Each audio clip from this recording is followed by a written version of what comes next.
Hello everyone. Today, we embark on a journey of introspection and wisdom, guided by the timeless lessons of ancient philosophers, particularly the Stoics. In a world that's constantly pushing us toward more achievement, more possessions, more distractions, we often lose sight of what truly matters. Over the course of these speeches, we'll explore three powerful principles that can transform our lives: living fully in the present, practicing mindfulness, and letting go, and finding joy in simplicity and solitude. These are not just abstract ideas. They are practical tools we can apply in our everyday lives to find more peace, clarity, and happiness. Let's begin this journey of self-discovery together. Here, I want to speak about a topic that has both timeless relevance and immediate urgency in our modern world: the art of living in the present and embracing the impermanence of life. This wisdom isn't new. It stretches back to the ancient philosophers, Stoics, Buddhists, and sages who walked the earth thousands of years ago. But today, we need this wisdom more than ever, as we face a range of human issues that stem from our inability to live fully in the present and accept the transient nature of life. Let's begin by looking at our current situation. We live in an age of distractions. Our phones buzz constantly, deadlines pile up, and societal expectations weigh heavily on us.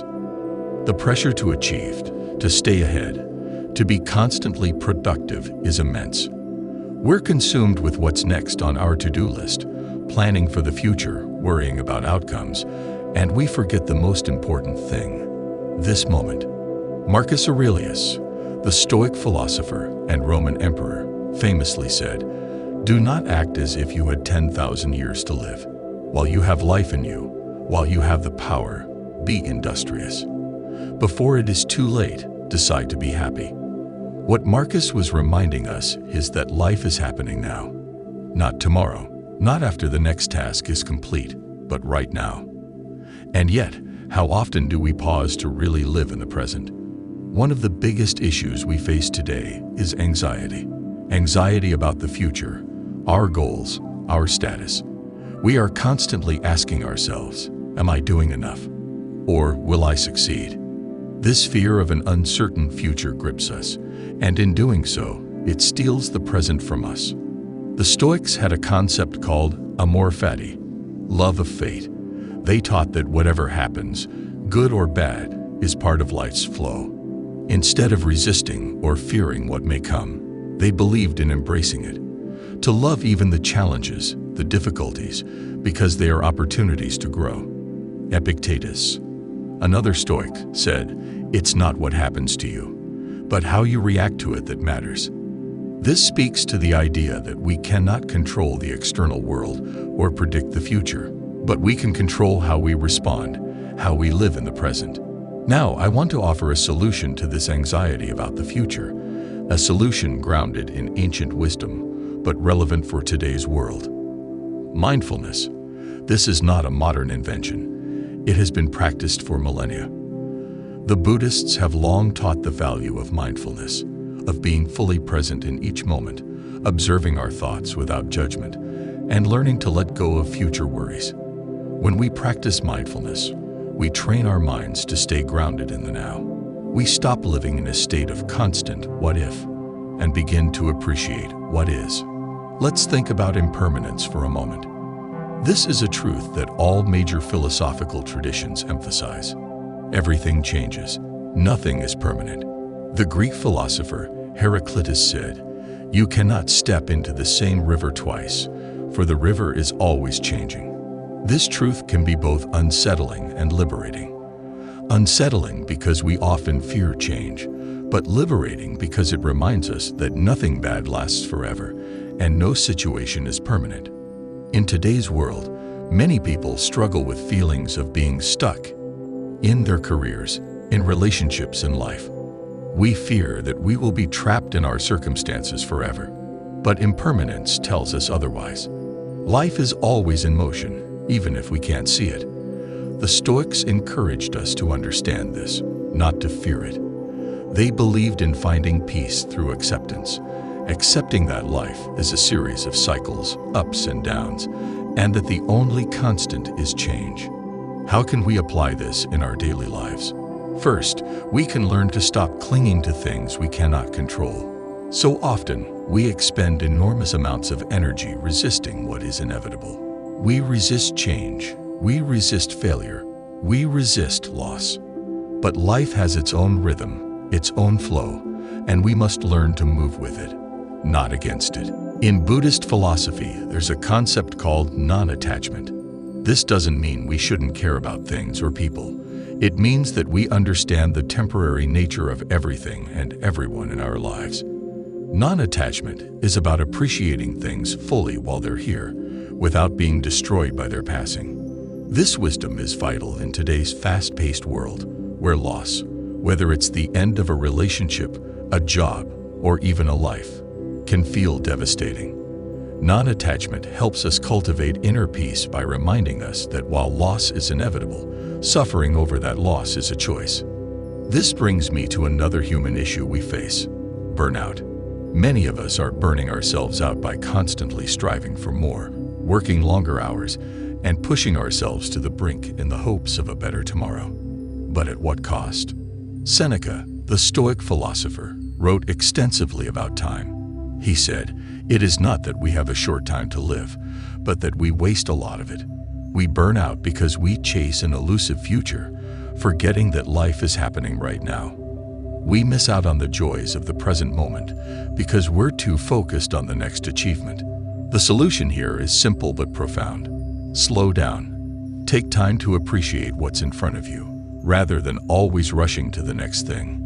Now, this doesn't mean we should abandon our goals or stop planning for the future. The Stoics were all about taking action, but they understood that there is a balance. The key is to set goals and work towards them, but not to let our happiness depend on the outcome. We can enjoy the process, the small victories, and the present moment, without placing all our hopes on some future event. This brings me to one final point: gratitude. In a world that constantly tells us we need more success, more wealth, more recognition, gratitude is the antidote. The Stoics taught that we should be grateful for what we have right now, in this moment. Marcus Aurelius said, "When you arise in the morning, think of what a privilege it is to be alive, to think, to enjoy, to love." Gratitude shifts our focus away from what we lack to what we already have. And when we combine gratitude with the understanding of impermanence, we begin to appreciate each moment fully. We stop rushing, we stop worrying, and we start living.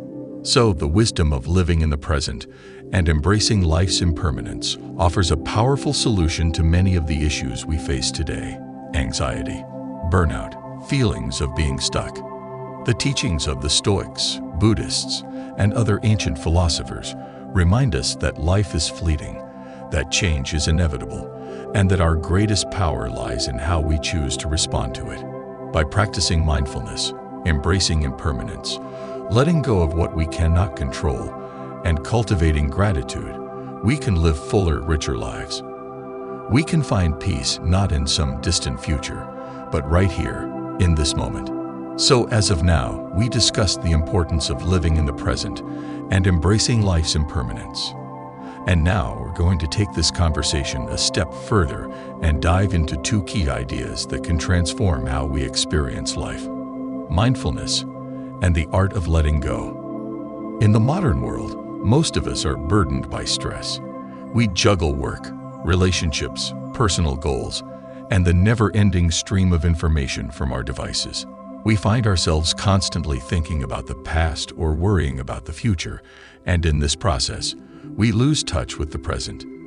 As we learned earlier, living in the now is crucial, but it's easier said than done. So how do we practice this more effectively?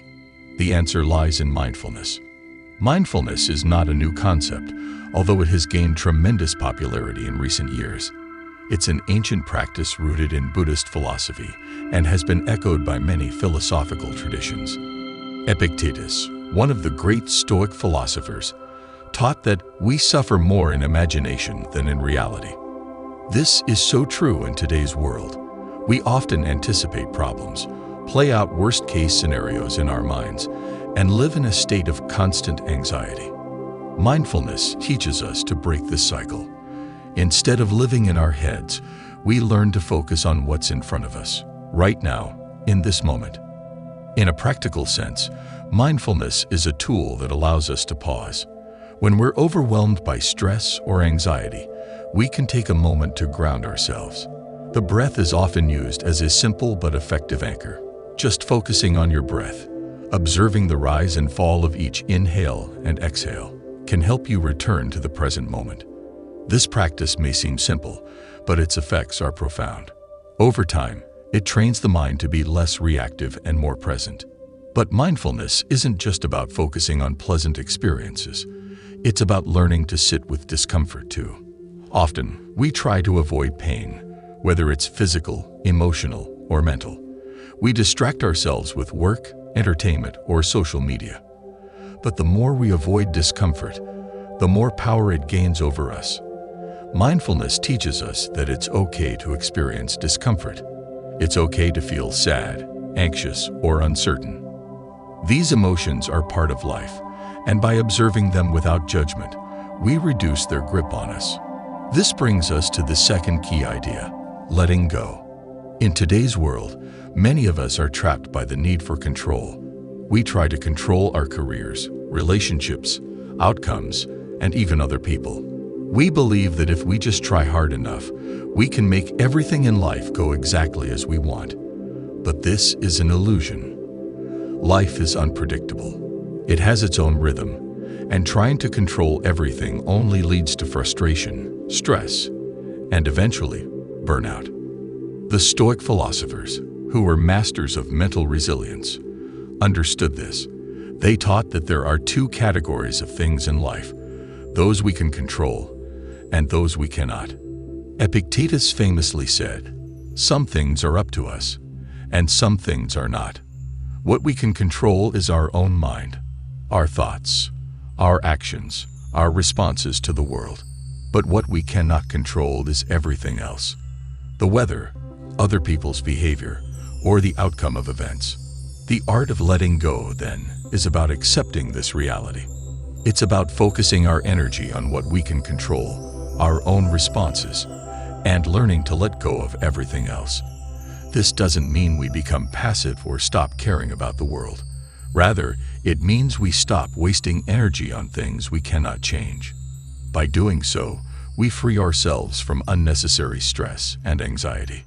Letting go is also about releasing our attachment to outcomes.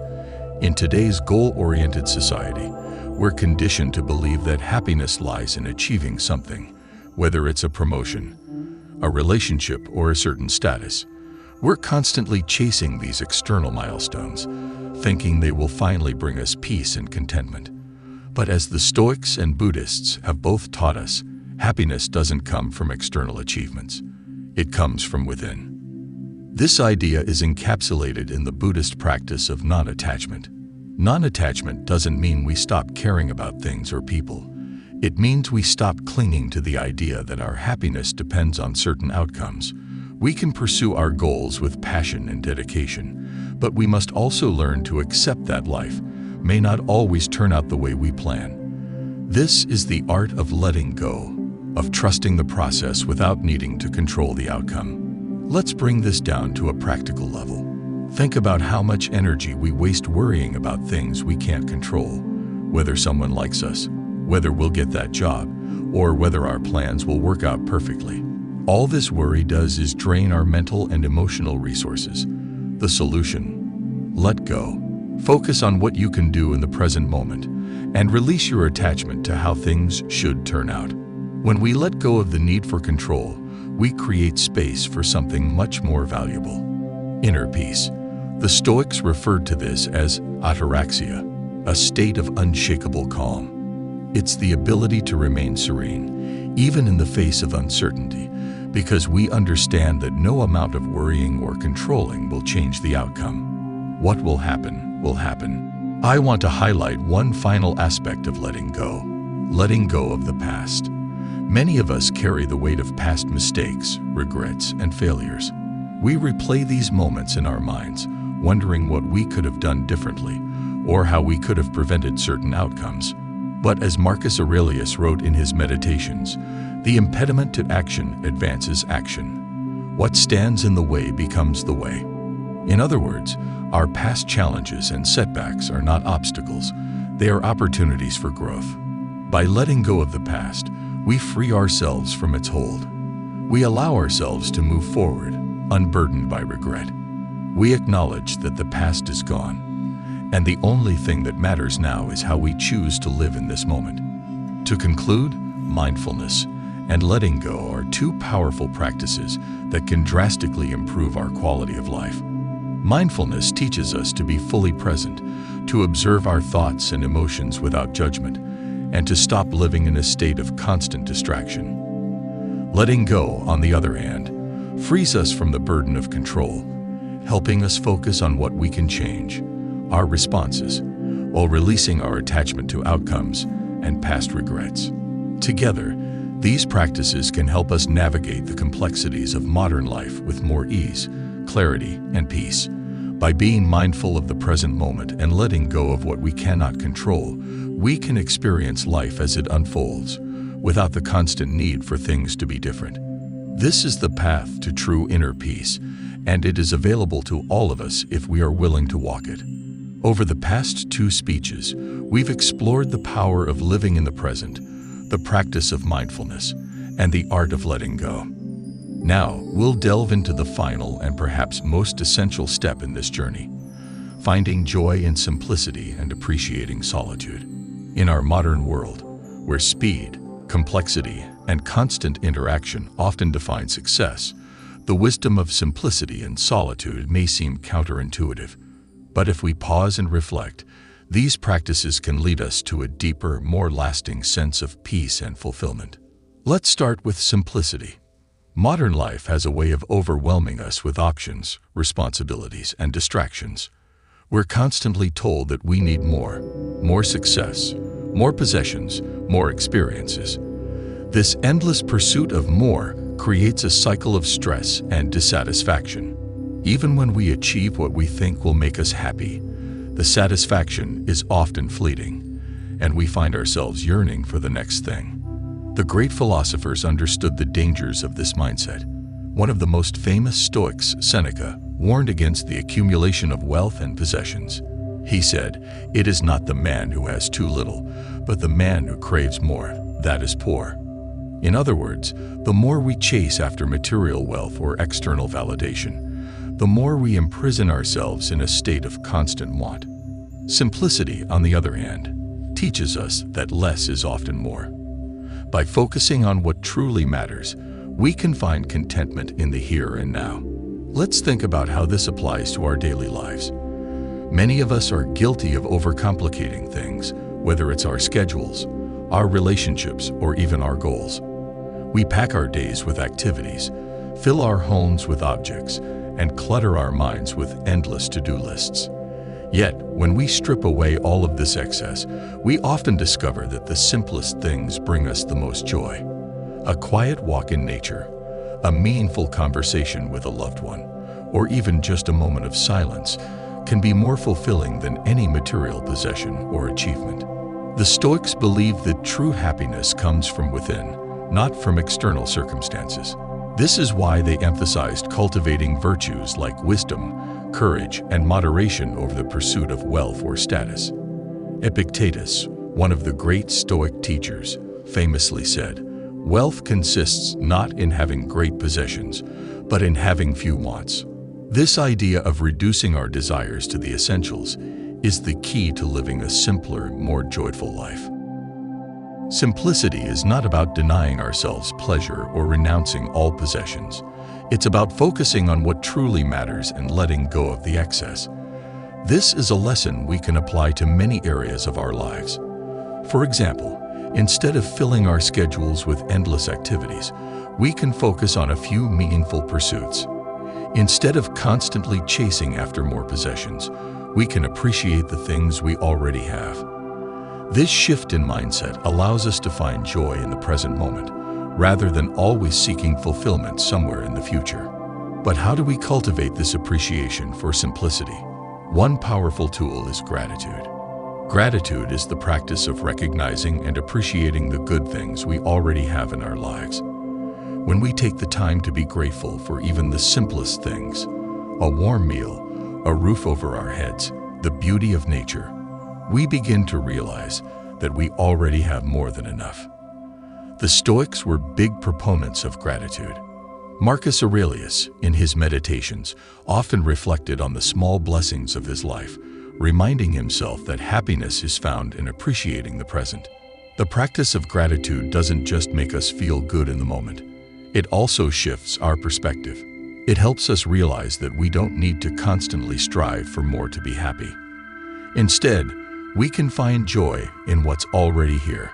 This is the essence of simplicity, realizing that less can indeed be more when we appreciate it fully. Now let's talk about solitude.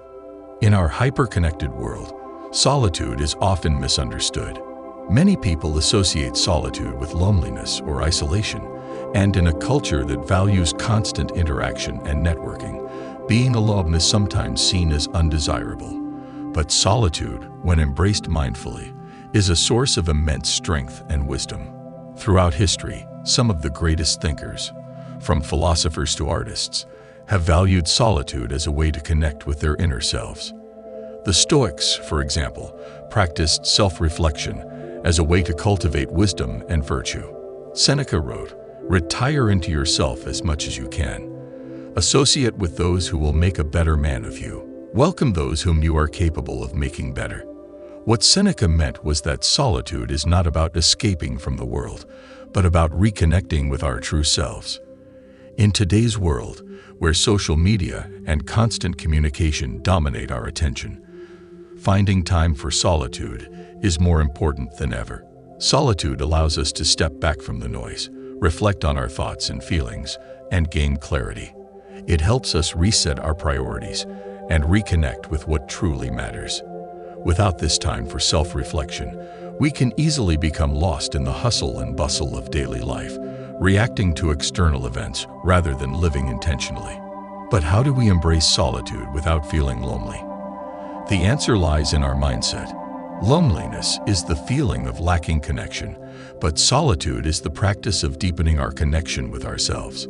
When we learn to be comfortable in our own company, solitude becomes a source of inner strength, not a void to be filled. The Stoics understood this well.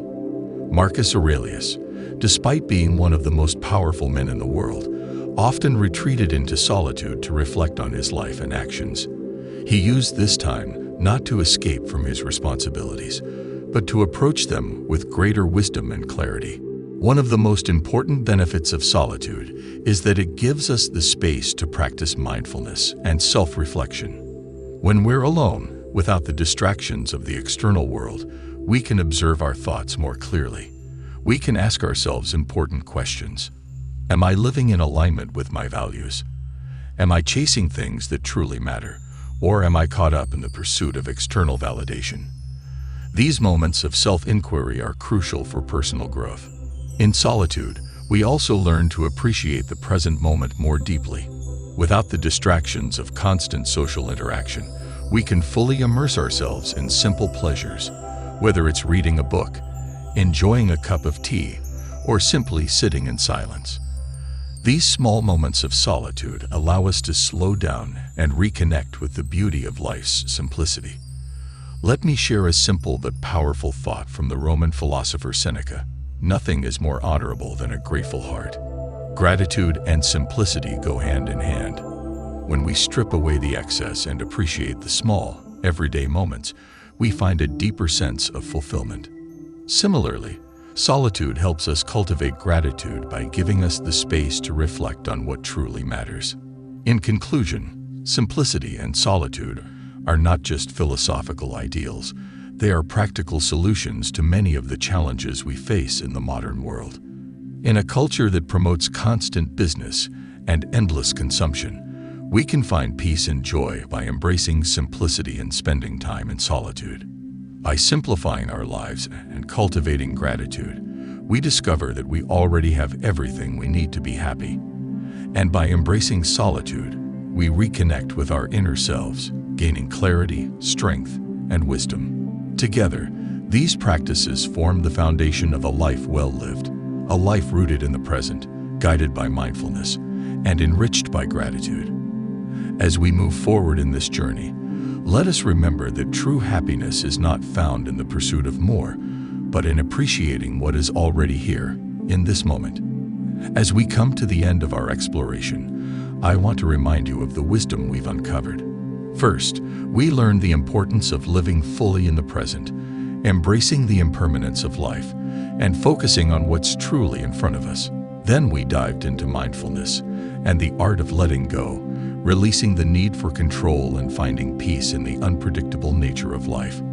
Finally, we discovered the beauty of simplicity and solitude, how reducing the clutter in our lives and finding time to connect with ourselves can bring us lasting fulfillment. These principles aren't just philosophical, they are practical, actionable steps toward a more grounded, meaningful life. Let's carry these lessons forward, applying them in our everyday moments, and in doing so, find the deeper peace and happiness we all seek. Thank you.